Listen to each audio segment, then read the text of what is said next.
Press conference से खिताब करते हुए तहसीन आबदी ने कहा कि वो एमकेएम के वारिस में से हैं। आज वो जमात नहीं रही बल्कि एक टोला बन गया है। मैं उस फैमिली से ताल्लुक़ रखती हूँ जो पार्टी को बनाने वाले हैं। मेरा ताल्लुक़ उस ख़ानदान से है जिसने इस पार्टी का मंशूर अपने खून से लिखा। मेरे 2 सगे भाई शहीद, 3 मेरे कज़न शहीद हुए, लेकिन किसी वक्त में भी पार्टी छोड़ने का कभी नहीं सोचा। चाहे वो 92 का ऑपरेशन हो, उस वक्त भी खड़े रहे साथ, अपने बाकी भाई और वालिद साहब की असीरी भी देखी, लेकिन ना मुल्क छोड़ के भागे, ना अलग पार्टी बनाई। पार्टी तो मैं अब कहूँगी नहीं, अब पार्टी रही नहीं है, वो एक टोला है बस। जितनी बड़ी थ्रेट पार्टी को कुर्बानियाँ देने वाली फैमिलीज से है, इतनी थ्रेट कभी किसी से नहीं रही। आपको सबको साथ लेके चलना है। आपका जब डाउनफॉल आता है, आप सूबे की बात करते हैं, आप अलग होने की बात करते हैं। निकलें इन चीज़ों से। आपका काम, आप देखें, कारकुन ये जमात बनी थी लोअर मिडिल क्लास और मिडिल क्लास के लिए। मुझे बताइए पूरी टॉप टियर में कौन लोअर मिडिल क्लास या मिडिल क्लास है? कारकुन आज भी वही दरिया बिछाता है जलसों में, कारकुन आज भी वही मसाइल फेस कर रहा है। उसको पानी का मसला, उसको गैस का मसला, सड़कें टूटी फूटी। लेकिन इनकी जो लीडरशिप है, वो जो है, इनके शुरू से इनका एक विजन था जी, पुल के उस पार जाना है, और हमने तमाम लोगों को पुल के उस पार जाते हुए देखा। सईद गनी ने कहा कि पीडीएम का खालिक चेयरमैन बिलावल भुट्टो जरदारी हैं। आज पीडीएम को कमज़ोर करने वाले पीपल्स पार्टी पर तनकीद कर रहे हैं। पीडीएम का जो खालिक है वो बिलावल भुट्टो जरदारी है।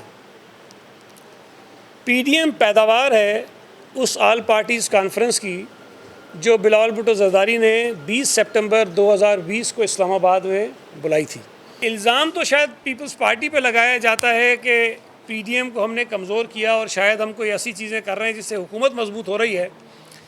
लेकिन अमली तौर पर अगर आप देखें तो इस हुकूमत को सहारा देने में वो जमातें शामिल हैं जो पीपल्स पार्टी पर तनकीद कर रही हैं। पीपल्स पार्टी की क़यादत जेलों में थी, मुल्क से बाहर नहीं गई। हमने तो दरख्वास्त भी नहीं दी कि हमें मुल्क से बाहर जाना है। हमने तो दरख्वास्त भी नहीं दी कि हमें इलाज मुल्क से बाहर करवाना है। जिन्होंने दरख्वास्तें दी, जिनकी दरख्वास्तें कबूल हुई, जो मुल्क से बाहर चले गए, वो पीपल्स पार्टी में से नहीं थे। सईद गनी ने कहा कि जेयूआई का आज़ादी मार्च हुआ तो हर मुकाम पर पीपल्स पार्टी इसमें शामिल रही, लेकिन जब ये मार्च ख़त्म हुआ नहीं पूछा कि ये किस डील के नतीजे में ख़त्म हुआ है।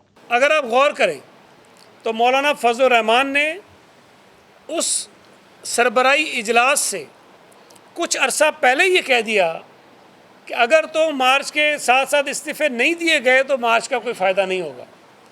इसका मतलब ये था कि माइंड बना दिया गया था कि सरबराही इजलास में क्या पीपल्स पार्टी के ऊपर शराइत रखनी है। फिर उसके बाद पीएमएलएन की क़यादत के साथ उनके अलग इजलास होते हैं। उसके बाद फिर ये पीएमएलएन की राय सामने आती है कि जी रिज़ाइन होने चाहिए। फिर और जमातों के साथ भी राब्ते किए जाते हैं। तो जो तासुर पैदा हुआ, जो तासुर हमने लिया कि पीडीएम के अंदर भी पीपल्स पार्टी के ऊपर दबाव बढ़ाने के लिए पीडीएम की कुछ जमातों ने पीडीएम के अंदर एक इत्तेहाद बनाया।